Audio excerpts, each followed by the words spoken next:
말씀으로 세상을 만들어 가십니다. 그걸 믿으십니까, 여러분?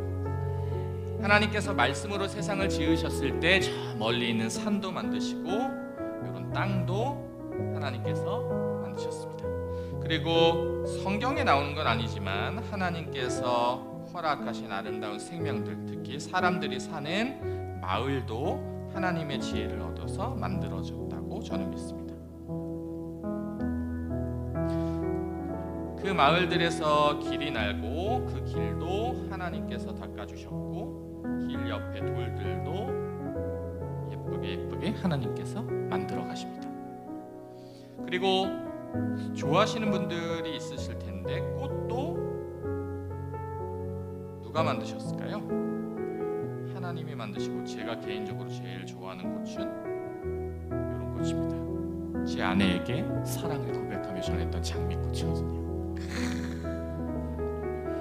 처음에 허락받았을까요? 아니요, 거절했습니다. 온 힘을 다해서 사랑을 전해서 겨우 얻어낸 사랑입니다. 이렇게 하나님께서 만드신 세상은 더 있습니다. 혹시 강원도 여행 자주 가시나요? 강원도 여행 가다 보면 운전해서 가다 보면 저 멀리서 돌산들이 또 있죠. 그 돌산들이 아름답게 우리를 맞이해주고 있는데 되게 신기한 건 돌산들 끄트머리 보면 한 그루씩의 나무들이 꼭 있더라고요. 되게 신기합니다. 그 나무들을 보면서 제가 제 아이들에게 질문하거든요. 야, 저 돌산 봐, 진짜 멋있지? 누가 지었을까? 그럼 목사 딸답게 이야기합니다. 뭐라고 했을까요?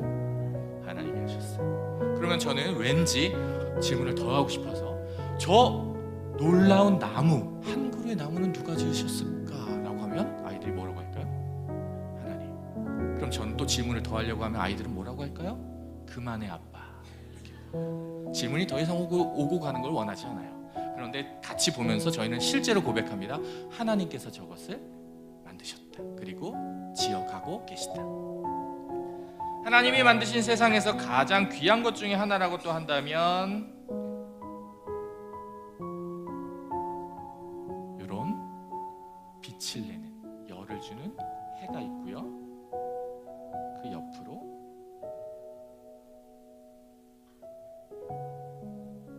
날아가는 새들도 하나님이 만드셨습니다. 땅만 있어서는 안 되겠죠. 이제 하나님께서 주신 것 중에 또 귀한 것, 우리에게 반드시 필요한 것은 물입니다. 하나님께서 이 세상에 꼭 필요한 생명수들을 주셨고 그 가운데 왠지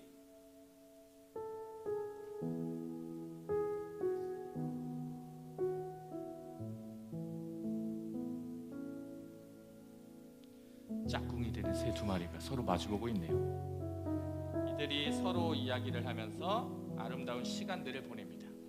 그리고 이건 과학적으로 밝혀진 이야기도 되는데요. 이 세상이 제대로 커간다, 제대로 자라간다라고 할 때는 사실은 시간대별로 따져서 낮의 시간보다는 밤의 시간이 필요하다고 하더라고요. 식물이 제대로 자라려면 밤의 시간이 꼭 필요하다. 그것은 어둠의 뜻이 아니라 모든 것이 성장하고 성숙해가는 발달의 시간이다라고 얘기하더라고요. 질문해 봅니다. 여러분, 이 아름다운 세상, 우리가 사는 이 세상들을 누가 만드셨습니까? 하나님이 만드셨습니다. 무엇으로 만드셨습니까? 말씀으로 만드셨습니다. 하나님이 손수 말씀하시면서 말씀 안에 무엇을 담아냈냐 하면은 사랑을 담으셨습니다. 그래서 하나님은 세상을 만들어 가실 때 감정 표현들을 하셨습니다. 여러분들도 다 알고 계신 겁니다. 하나님이 무언가를 만드셨어요. 빛이 있으라 하셔서 빛을 만든 다음에 감정 표현을 했는데 뭐라고 하셨어요? 좋았다. 여러분, 이런 걸 아이들하고 얘기할 때요, 좋았더라 라고 했어 하면 안 돼요. 감정을 섞어서 한번 해보실까요? 좋았더라. 오, 좋았더라. 그게 하나님의 마음입니다. 하나님의 사랑이 담겨져 있고 하나님의 사랑이 뿜어져 나온 게 이 세상입니다. 그 안에서 관계되어져 가는 게 우리들의 삶이고요. 이 세상에서 하나님이 하나님의 형상을 닮은 우리의 대표자가 되는 사람을 만들었네요. 혹시 이 사람의 이름을 알고 계십니까? 네. 아담, 아담이 하나님이 지으신 모든 것을 보면서 오, 하나님 좋으셨습니까? 저도 좋습니다 했을 것 같아요. 그렇게 이야기를 주고받는데 네가 혼자 있는 것이 썩 보기가 좋지 않구나 하신 하나님, 언제나 짝꿍을 만드시면서 관계를 만들어 가시는 그 하나님께서 짝꿍을 만드십니다. 짝꿍의 이름을 혹시 알고 계십니까? 네, 이브라고도 하죠. 왠지 하와이에게는 꽃빈도 조금 그려줘야 될 것 같네요.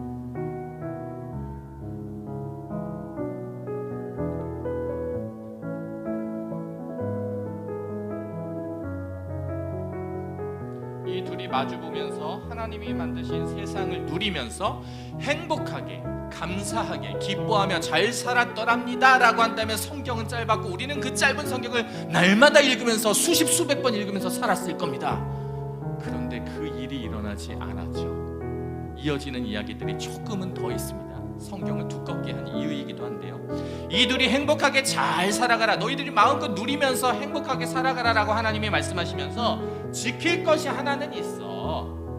이거는 너희들이 절대로 어기면 안 되는 건데 이거는 반드시 지켜야 한다. 약속할 수 있겠니? 여러분 약속하실 수 있겠어요? 네, 아이들도 그렇게 대답합니다. 혹여 조금 뭔가 튀어보려는 아이들은 얘기합니다. 아니요, 못 지키겠는데요. 그럼 그것도 인정해 주시면 돼요. 아, 그렇구나. 근데 그것이 무엇이었냐면 하나님의 약속 가운데 하나님이 동산 중앙에, 세상을 만드시고 동산 중앙에 두 그루의 나무를 대표적으로 심으셨습니다. 모든 곳에 나무가 있었지만 이 나무는 약간 상징성이 있죠. 한 그루의 나무의 이름은요, 이렇게 부릅니다. 맞습니다. 생명나무입니다. 혹시 생명나무의 뜻을 알고 계시나요? 아주 간단합니다. 하나님께서 세상을 창조하며 숨을 불어넣으며 창조자가 되었다. 하나님이 창조주이다. 생명은 누구한테 달려있다? 하나님께 달려있다. 요것을 잊지 마라고 하신 거예요. 한 그루 또 남았네요. 이 너무나 잘 아는 선악을 알게 하는 나무. 주일학교 때 진짜 너무 많이 들어서 귀에서 피가 날 지경의 선악나무 아시죠? 선악나무의 뜻은 무엇입니까? 그렇죠, 선과 악을 알게 하는 나무입니다. 그런데 여기에는 아주 중요한 뜻이 있습니다. 무엇이냐면 선악, 그냥 우리가 생각할 때 착하고 나쁜 거 그런 정도가 아니라 세상을 통치하고 세상을 다스려가는 데 있어서 필요한 선, 그리고 그 반대되는 악을 이야기하는 겁니다. 다시 말하면 세상을 통치하는 그 지혜, 그 능력, 그것이 누구한테 있다? 하나님께 있다. 너희는 그것을 넘보지 마라. 절대로 그 영역을 넘어오면 안 돼. 저 열매를 먹어서는 안 돼. 그건 나를 넘보는 거야, 이 뜻입니다. 여기까지 잘 지켜서 행복하게 살았더라면 우리는 성경을 천동만동할 수 있을 텐데, 와, 근데 이들이 사이좋게 지내는 거 그 곁으로 누군가가 스몰 다가옵니다. 아이고, 안 다가왔어야 되는데.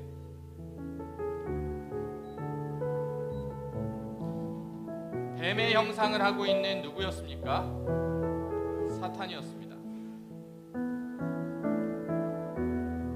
날카롭게 노려보면서 혀를 낼름낼름 하면서 아담과 하와 곁으로 다가옵니다.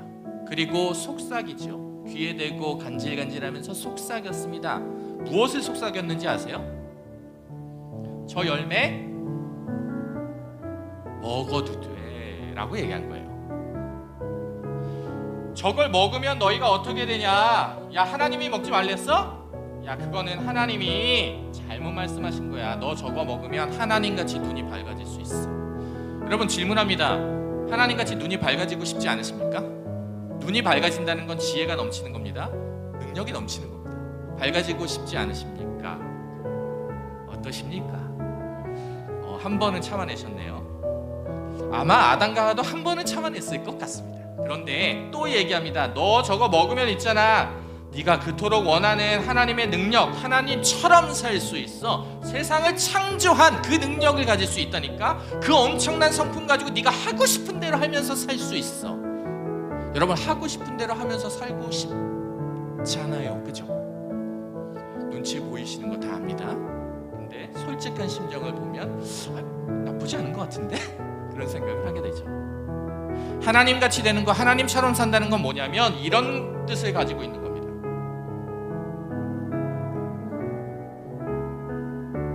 자, 우리 한번 같이 읽어볼까요? 시작.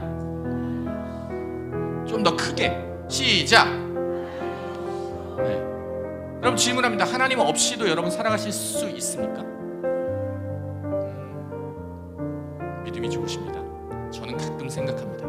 하나님이 너무 가까이 계시면 너무 피곤할 것 같은데 하나님이 내 옆에서 나를 지켜보고 계신다면 오 할렐루야 좋을 때도 있지만 때는 좀 멀리 가 계시지요. 그거 우리 서로 윈윈하는 길일지도 모릅니다. 하나님, 제가 죄악을 범하는 걸 가까이에서 보시면 얼마나 속상하시겠습니까? 온갖 합리화를 하면서 멀리 보내잖아요. 근데 그 하나님의 능력이 우리한테는 필요하니까 하나님 완전히 나를 떠나주십시오라고 얘기하지는 않습니다. 우리는 어떻게 얘기하냐면 적당한 거리에 멀리 서 계셔 주시옵소서. 그래서 제가 필요할 때 하나님 도와주십시오라고 얘기하면 얼른 와서 도와주시고, 하나님 이제 충분한 도움을 받았으니 좀 떨어져 계셔 주십시오. 제가 편해야겠습니다. 우리가 하나님을 소나기에 쥐고 막 흔들어대려고 하는 욕망이 우리한테 있습니다. 그게 선악나무를 그 열매를 베어 물은 것이죠. 선악나무 열매를 베어 물었다. 그 뜻은 하나님 없이도 내가 살겠습니다 라는 이야기입니다. 이게 아담과 하와 아주 먼 옛날의 그 이야기입니까? 아니면 오늘 우리의 이야기입니까? 다들 여기에 쭈뼛쭈뼛 사시는데 대답을 하시네요. 맞아요. 오늘 나의 이야기입니다. 그 결과가 성경은 나옵니다. 그 결과가 나오기 직전에 성경을 두껍게 만들었던 건 하나님 없이도 살아보겠습니다 하는 수많은 인물들과 사건들이 성경을 두껍게 만든 겁니다. 하나님을 배반하고 하나님을 배역하고 하나님께 등을 돌렸다가 다시 하나님의 은혜를 구하며 왔다 갔다 살아가는 사람들의 이야기가 성경을 두껍게, 남의 이야기가 아니라 우리 이야기지요. 우리도 성경을 두껍게 만들고 있는 겁니다. 그 결과가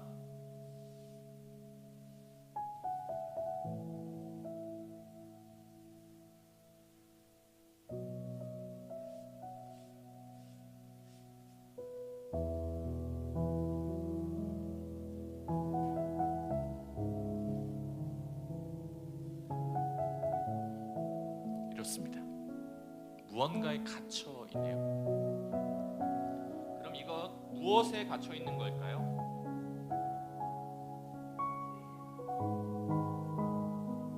맞습니다. 그 앞에 서 있는 게 있습니다. 그리고 여기는 이렇게 써져 있죠.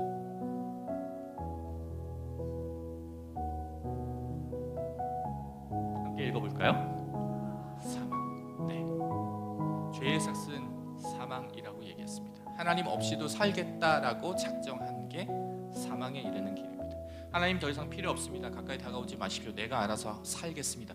나에겐 하나님의 형상이 있지 않습니까? 그 형상으로 충분할 것 같은데요. 내가 알아서 잘 살겠습니다. 어쩌고 저쩌고 하는 게 그 결과를 사망을 불러일으킵니다. 하나님과 관계가 끊어진 것이 사망입니다. 단순하게 숨이 안 쉬어지는 거, 앞이 보이지 않는 이런 거 아니요. 진짜 성경에서 이야기하는 사망이라는 것은 영의 죽음이죠. 하나님과의 관계가 단절되어 버린 겁니다. 근데 그것을 두고 보지 못하시는 은혜로운 분이 있었습니다. 할렐루야, 너무 다행입니다. 사망을 지우신 분이 있죠. 그리고 무덤이었던 곳이 연결됩니다. 끊어졌었던 그 연결고리를 다시 자신이 짊어지면서 연결하신 분, 그 연결하신 분께서 내가 연결했어, 거기서 끝내신 것도 아니고 내가 해야 할 일을 마저 할게 라고 말씀합니다.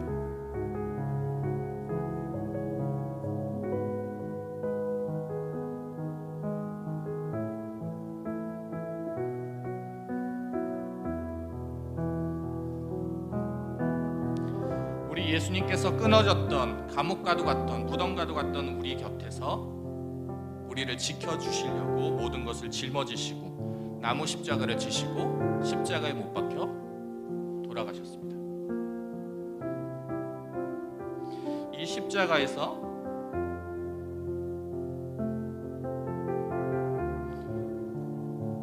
못 박혀서 피와 땀과 물을 다 쏟아버리셨습니다. 이 역사를 통해서, 이 은혜를 통해서, 이 사랑을 통해서 오늘 우리가 이 자리에서 주님을 기억하게 된 것입니다. 이걸 되게 유식한 말로 다 알고 계실 거지만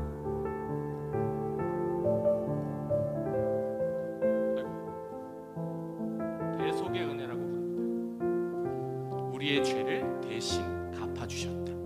그 은혜가 오늘 우리에게 있고 여러분에게 있는 겁니다. 근데 사실 성경이요, 여기까지면은 마태복음, 마가복음, 누가복음, 요한복음까지만 읽으면 됩니다. 그나마 성경이 짧아지니까 할렐루야 할 일입니다. 근데 사실 여기서 끝내지 않고 주님의 사랑이 이어집니다.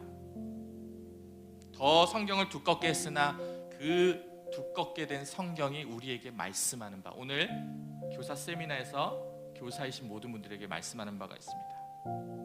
십자가에 못 박히신 이 지점에서 흘러나오는 것이 있는데,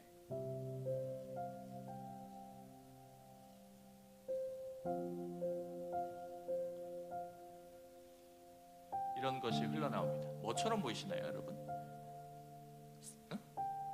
사랑. 보통 하트 이렇게 그리면, 사랑 그리면 이렇게 그리잖아요, 그렇죠? 이렇게 그려서 하트를 완성합니다. 그런데 저는 말씀을 묵상하다 보니까 이게 아니라 이 하트가 맞더라고요. 예수님의 피 흘리심을 통해서 흘려보낸 예수님의 피는요, 한 곳에 머물지 않습니다. 멈추지 않습니다. 그것은 흐르고 또 흐릅니다. 2000여 년에 있었던 예수님의 사랑이 그들의 제자에게 흘러갔고, 그들의 마을에 흘러갔고, 그들의 지역에 흘러갔죠. 근데 그 지역을 넘어서서 온 사방, 온 열방에 흘러들어 오늘 한국 땅에 있는 우리에게까지 흘러온 것 아닙니까? 근데 여러분, 여기서 중요한 메시지는 우리에게서 멈춰서는 안 된다는 거죠. 하나님의 사랑, 예수님의 사랑, 그 사랑은 흐르고 흘러서 우리에게서 우리의 가족들에게, 내 제자들에게, 나와 관계한 동료들에게, 나와 함께 살아가고 있는 이웃들에게 흘러가야 한다는 거죠. 그건 단순히 가르쳐 지키게 하라는 말씀을 뛰어넘는 거라고, 그것을 더 풍성하게 만들어주는 거라고 저는 믿습니다. 요한일서 말씀해 보면 너희가 하나님을 알고 싶으냐라고 질문합니다. 여러분, 하나님 알고 싶으십니까? 하나님을 알고 싶으십니까? 저는 진짜 하나님을 알고 싶습니다. 근데 하나님을 알 수 있는 방법이 있는데, 그것이 있다면 너희가 서로 사랑하라라고 말씀합니다. 왜? 하나님은 사랑이시니까. 너희가 서로 사랑하는 가운데, 사랑하면서 나누는 온기 가운데, 사랑하면서 보듬어주는 그 사랑 가운데 예수님이 임재해 계시고, 예수님을 통해서 사랑이신 하나님까지 연결되어져서 우리가 서로 사랑하는 길이 있다고 얘기합니다. 그것이 성경을 일맥상통하게 쭉 관통하는 말씀이 아닐까 저는 믿습니다. 성경을 보면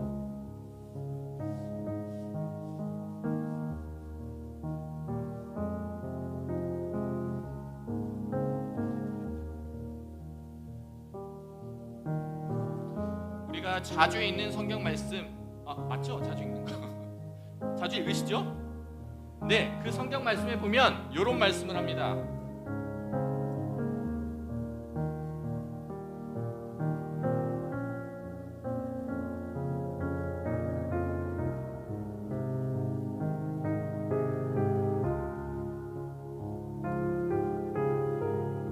함께 읽어볼까요? 요 동그라미에 뭘 넣어야 할지 한번 생각을 해보십시오. 자, 시작. 하나님이, 맞습니다. 잘하셨습니다. 하나님이 나와 함께 계시다. 근데 방금 우리가 말씀 나눴습니다. 나에서 멈춰지면 안 돼요. 그러면 지금 얼른 생각하십시오. 누군가 이름이 떠오르셔야 합니다. 누구와 함께 했으면 좋겠나? 누구와 함께 있다고 믿나? 그 이름을 넣어서, 저는 제가 넣고 싶은 사람 이름 넣을 거예요. 여러분들께서는 여러분들이 생각나는 인물을 넣으셔야 됩니다. 저 따라하시면 안 돼요. 알겠죠? 한 번 더 해볼게요. 이름 생각하셨죠? 시작. 하나님이 레경이와 함께 계시다. 아멘. 전 제 아내를 얘기했는데 혹시 레경이 축복해 주신 분이 있습니까? 사실 이거는 모든 이름을 넣어도 마찬가지입니다. 하나님이 함께 계시다. 누구와? 나와 너와 우리와, 우리 교회와 우리 지역과 다 포함되는 거죠. 그래서 복음은 기쁜 소식이 되는 줄로 믿습니다. 아이들에게 이야기하고 아이들과 소통해야 되는 것, 그것은 다른 것이 아니라 복음, 기쁜 소식, 예수님에 대한 소식입니다. 그것을 어떻게 전할까? 이 방법이 참 어려운데 제일 중요한 건 내 안에 계신 예수님이 네 안에도 있구나, 이것을 믿으면서 다가가는 것이 가장 중요하다고 생각합니다. 그랬을 때 내 안에 계신 예수님과 동일한 그 예수님이 소통시켜 주시기 시작할 것입니다. 그래서 임마누엘이라고 부르는 겁니다. 하나님이 우리와 함께 계시다. 세상을 창조하는 시간부터 우리와 함께 계셨던 그 주님, 세상을 창조하며 말씀으로 창조하며 사랑을 듬뿍 담아서 창조하실 때도 임마누엘, 처음부터 임마누엘, 우리를 살려내시는 그 순간에도 임마누엘, 그리고 앞으로 우리가 전하면서 살아가게 되는 모든 순간들의 사랑, 넘치는 사랑, 그 가운데 임마누엘로 계신 그 예수님을 찬양하며 그 예수님으로 인하여 살아가시는 모든 선생님들 되시기를, 성도님들 되시기를 진심으로 축복하며 기도합니다. 기도하겠습니다. 살아계신 하나님, 참 고맙습니다. 이 세상을 만드실 때부터 사랑을 듬뿍 담으셨고, 내가 자주 아니었으면 좋겠는데 너무 자주 하나님을 배반하며 하나님 없이도 살 수 있습니다라는 태도로 살 때조차도 나를 떠나지 않고 붙들어 주시면서 함께 살아가고 계시는 주님, 그 주님의 사랑에 우리는 복을 누리며 살고 있습니다. 그것이 진심으로 고백되어질 수 있도록 도와주옵소서. 진심으로 주님의 사랑이 나를 살렸다는 것이 믿어지게 하옵소서. 그리고 나 홀로 살리신 것이 아니라 우리가 함께 살아가는 모든 사람들과도 함께 살고 계시다는 것이 믿어지게 하옵소서. 그리하여 예수님 이야기를 전하게 될 때, 흘리게 될 때, 사랑을 흘려보내게 될 때 함께 기뻐할 수 있는 거룩한 은혜가 우리 삶에 충만하게 도와주옵소서. 예수님의 이름으로 감사하며 기도합니다.